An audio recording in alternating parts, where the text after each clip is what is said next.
ಮೆಣಸಿನಕಾಯಿ ಒಗ್ಗರಣೆ ಹಾಕಿದ್ರೆ ಅಷ್ಟು ಕಾಲ ಬರುತ್ತೆ, ಹೊರಗೆ ಬರುತ್ತೆ. ಬೆಳಗ್ಗೆಯಿಂದ ಇವುಗಳೇ ನೋಡ್ತಾ ಇದ್ದೀರಾ, ಇವುಗಳೇ ತಂದಂತಹ ಮೆಣಸಿನಕಾಯಿ, ಒಟ್ಟಾರೆ ತಂದಿರುವಂತಹ ಮೆಣಸಿನಕಾಯಿ ಸರ್ವ ಸಮೂಹದಲ್ಲಿ ಮಹಾಯಜ್ಞವನ್ನು ನಡೆಯುವಂಥದ್ದು ಆ ಕಷ್ಟಗಳು ಸಮಸ್ಯೆಗಳು ಪರಿಹಾರವಾಗಿದೆ.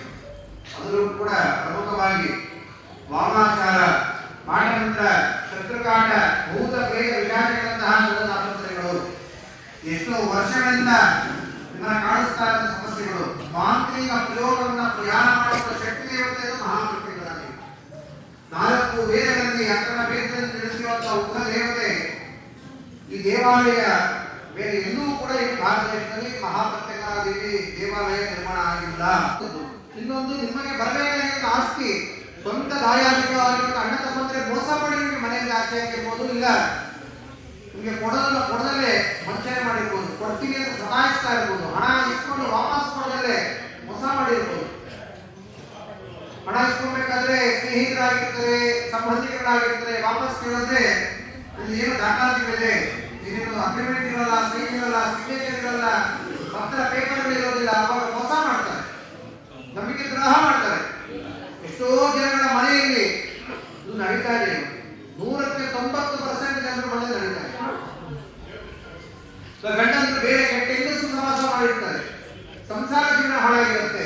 ಇಲ್ಲ ಮಕ್ಕಳಿಗೆ ಎಷ್ಟೋ ಒಳ್ಳೆ ಬುದ್ಧಿ ಹೇಳಿದ್ರೆ ಅವರಿಗೆ ಏನೋ ತಲೆ ಕೆಡಿಸಿ ಬೇರೆ ಏನೋ ದುಶ್ಚಟಗಳಿಗೆ ಎಲ್ಲವೂ ಅದನ್ನೆಲ್ಲ ಸಿಕ್ಕಾಕೊಂಡು ಬಿದ್ದಿರ್ತಾರೆ. ಪೊಲೀಸ್ ಸ್ಟೇಷನ್ಗೆ ಹೋಗಿ ನೀವು ಪರಿಹಾರ ಕೇಳಿದ್ರೆ ಆಗೋದೇ ಇಲ್ಲ. ಯಾಕೆಂತ ಕೇಳಿದ್ರೆ ನನ್ನ ಮಗ ದುಶ್ಚಟಕ್ಕೆ ಗುರಿಯಾಗಿದ್ರೆ ಲವ್ ಮಾಡ್ಕೊಂಡು ಮನೆ ಬಿಟ್ಟು ಹೋಗ್ತಾ ಇದ್ದಾರೆ ಅಂತ ಹೋಗಿ ಸ್ಟೇಷನ್ ಕಂಪ್ಲೇಂಟ್ ಕೊಟ್ರೆ, ಇಲ್ಲ ಯಾರಾದ್ರೂ ವಿಚಾರ ಹೇಳಿದ್ರೆ ಅವ್ರಿಗೆ 18 ವರ್ಷ ಆಗಿದೆ, ಏನ್ ಮಾಡ್ಕೋಬಹುದು, ಕಾನೂನು ತಡೆಯಲ್ಲ ಅಂತ ಹೇಳಿ. ಕಾನೂನಲ್ಲಿ ಏನ್ ಮಾಡಿದ್ದಾರೆ, ಕಾನೂನು ದೇವತೆ ನ್ಯಾಯ ದೇವತೆ ಏನ್ ಮಾಡಿದ್ದಾರೆ, ಕಣ್ಣಿಗೆ ಬಟ್ಟೆ ಕಟ್ಟಿದ್ದಾರೆ. ಕಣ್ಮುಂದೆನೇ ನೋಡಿದೆ ಅಂದ್ರೆ ಯಾರು ಒಪ್ಪಲ್ಲ, ಕೋರ್ಟ್ ಒಪ್ಪಲ್ಲ. ನೀವು ದುಡ್ಡು ಕೊಟ್ಟಿದ್ಯಾ, ಹಿಂದೆ ಆಸ್ತಿ ಅದಕ್ಕೆ ಇಲ್ಲ, ಹಿಂದೆ ದುಡ್ಡು ಕೊಡೋದಕ್ಕೆ ಏನ್ ಸಾಕ್ಷಿ ಇದೆ ಅಂತ ಹೇಳಿ. ಅಗ್ರಿಮೆಂಟ್ ಬರೆಸ್ಕೊಂಡಿದ್ಯಾ, ಸೈನ್ ಹಾಕಿಸ್ಕೊಂಡಿದ್ಯಾ, ಪತ್ರ ಮಾಡಿಸ್ಕೊಂಡಿದ್ಯಾ, ಎಲ್ಲ ಇಲ್ಲ ನಾನೇ ಮಾಡಿದ್ದೀನಿ ನಂದೇ ಅಂದ್ರೆ ಒಪ್ಪಲ್ಲ. ನಾನೇ ದುಡ್ಡು ಕೊಟ್ಟಿದ್ದೀನಿ, ಕಣ್ಮುಂದೆ ಮೋಸ ಮಾಡ್ಬಿಟ್ಟ, ಕಣ್ಮುಂದೆ ವಂಚನೆ ಮಾಡ್ದ. ನಿಜವಾಗ್ಲೂ ಜೀವನದಲ್ಲಿ ನಡೆದಿದ್ದಂತ ಊರಲ್ಲಿರೋರು ಎಲ್ಲ ದೇವರುಗಳಿಗೂ ಆನೆ ಇರ್ಬೋದು, ಪ್ರಮಾಣ ಮಾಡುವುದು, ಕಣ್ಣೀರು ಹಾಕುವುದು, ಮನಸ್ಸು ಮಾಡ್ಕೊಬಹುದು, ಬಟ್ ಏನೂ ಇಲ್ಲದೆ ಬೀದಿ ನಿಂತಿರ್ಬೋದು. ಆದ್ರೆ ಯಾರು ಕೂಡ ಒಪ್ಪಲ್ಲ.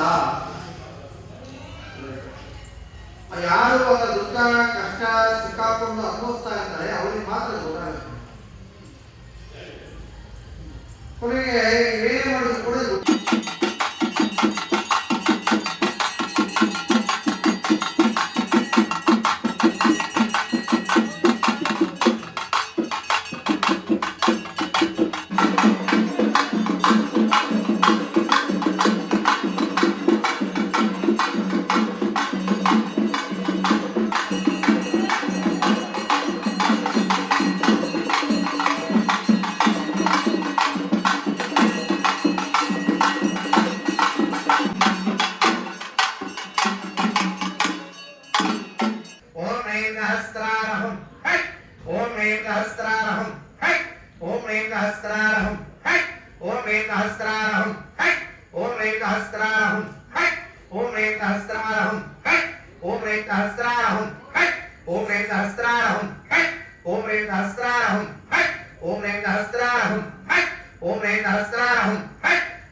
स्वागतम